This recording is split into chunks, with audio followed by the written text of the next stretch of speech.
You're watching The Ready Writer, a show where I get to speak to writers of all different genres, mediums, and experiences. The Ready Writer. Are you ready?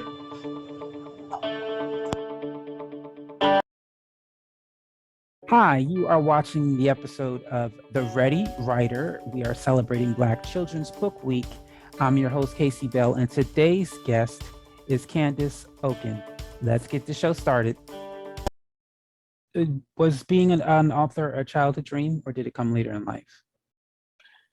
I think the realization of being an author came later in life. I've always been a writer. When I was a young child, I wrote poems, I wrote short stories, but I never really concerned myself with being an author. To me, it was so much a part of me that I didn't even consider like actually making it a viable career. I just figured I would be writing no matter what. So I think the realization of authorship came a little later in life. Same story here. I've written since a child. It wasn't something. It wasn't a thought. Right. So when did you get to that point where you decided being an author would be something you would want to do? So I would say probably in 2019, well, maybe 2018, I was working at a job that I did not feel fulfilled at. Um, and I knew I wanted to write, but I really didn't have much direction. Up until that time, I've been writing grants for nonprofit organizations. So that's very technical and very strategic. It was not creative. I hadn't written creatively in a while before then. But I ended up being laid off due to budget cuts on that job.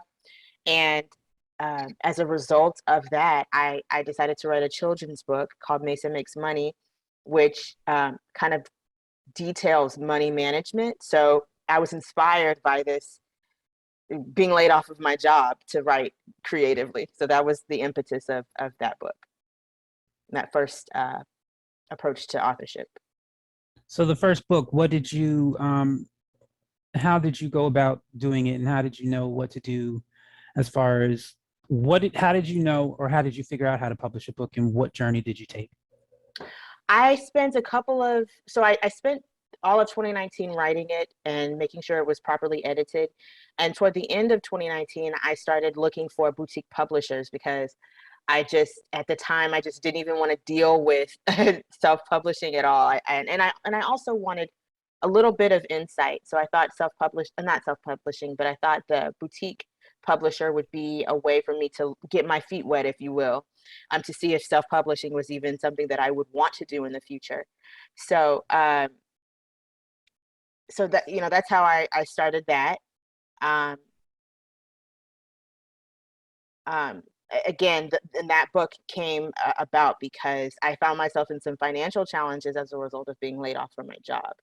So that prompted me to, if I could take my situation and turning into a teachable moment for someone else, especially for kids who depend on us and our trials and our successes to to steer them in the right direction. If I could do that, I figured I would have done something worthwhile. So And what is this book about?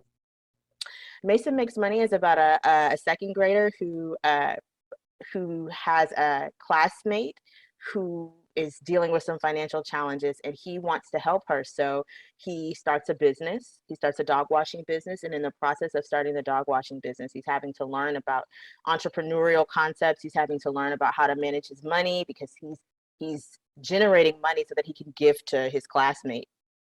And so it's a feel good story, but ultimately it's also exposing kids to fundamental concepts of entrepreneurship and money management. I like the fact that you're doing that. Definitely, because it's not being taught in schools, and most parents don't really teach entrepreneurship and money management. So I think it's great that you chose this topic so that we can get a generation going who actually is knowledgeable of what we actually need in life. So because you said at the end of 2019, so you are a part of a group of people who their first book was published during a time that most people would say was not a good time to publish a Yep. book. So what was it like for you? And I don't know what you knew prior to the pandemic. Two of the main things authors do are book signings and book festivals, which was not necessarily something you could do for some time. So Absolutely. what were, in the process of you getting your book out there, what were some pivoting things you had to do? Um, I had to be creative. I had to be really creative with the internet and try to create content that would be, I thought might be appealing, not only appealing, but also would serve to spearhead the concepts that I'm trying to teach in the book. So one thing that I'm really proud of is I did Instagram lives every Monday. I called them Mesa Makes Money Mondays.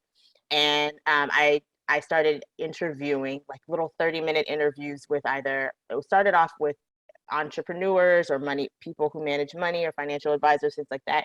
But it kind of snowballed into interviewing kid entrepreneurs, which was so exciting and so awesome to me. And a lot of people who watched those things, they loved it. The Instagram lives, they loved it. So I just tried to find some ways to be engaging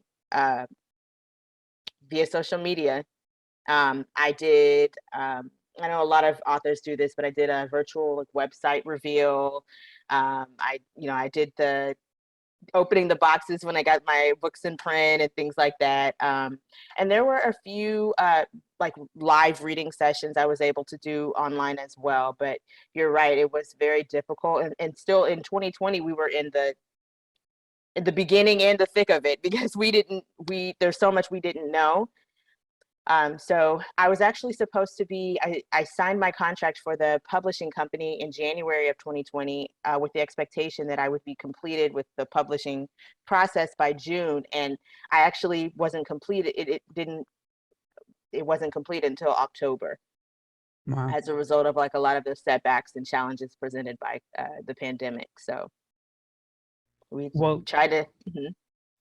Well, you definitely have because not that I'm making anyone else less. For instance, when I published my books, it wasn't really any issues. Still, I can tell people the fact that I've done it, you can do it too. The thing is, you did it in a time where everyone was saying you can't do anything, there's nothing can be done, everything is impossible. And yet you still chose to push on. So with that say, what advice would you give people who want to be authors and who are now, I don't want to offend anyone, making excuses that now is not the time, it can't be done now? What advice would you give people to let them know that now really is the time to get started?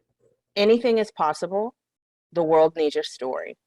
If it's on your heart to write and to release something, then do it. There are no limitations. No matter what the limitations are, there are no limitations.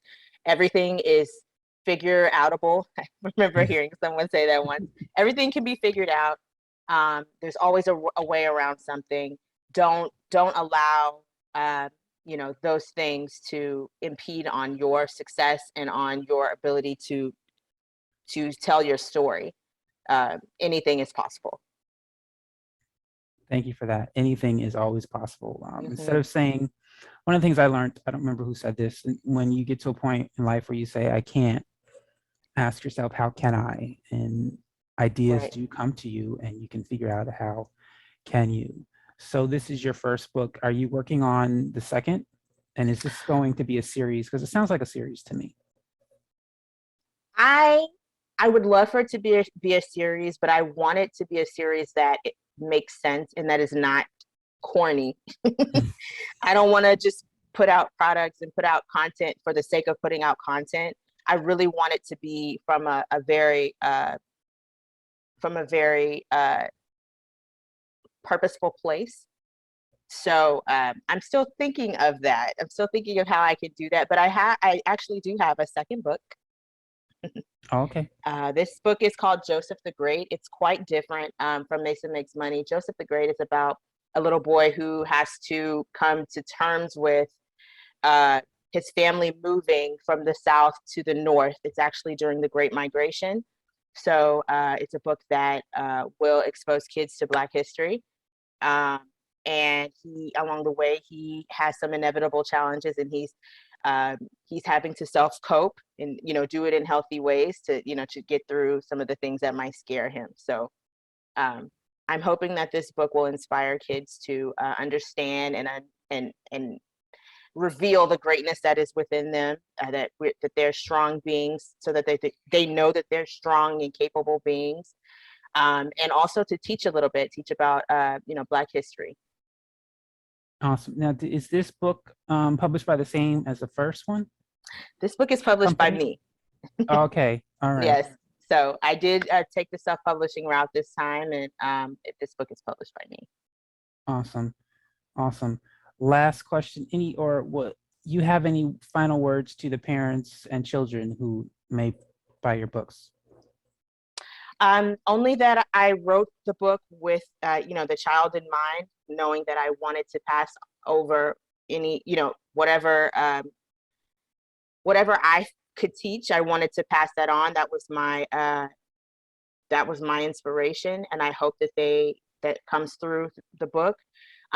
One thing about me is that I try to give lessons that go beyond the book. So for Mesa Makes Money, if kids are inspired by that, they can go to my website, CandaceOkin.com, and they can download free budgeting templates. They can download a free business plan, my first business plan template, and they can implement what they've learned. So those are just some ways that I try to stay connected, and I hope that we can create a community where we all drive home the importance of literacy, and we make reading fun for our kids.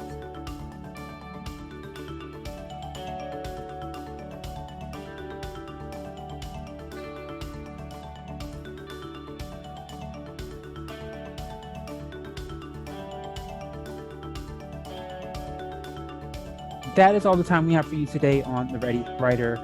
I want to thank our guest, Candace Okin, for stopping on by, and you, the audience. Thank you so much for watching. Have a great day.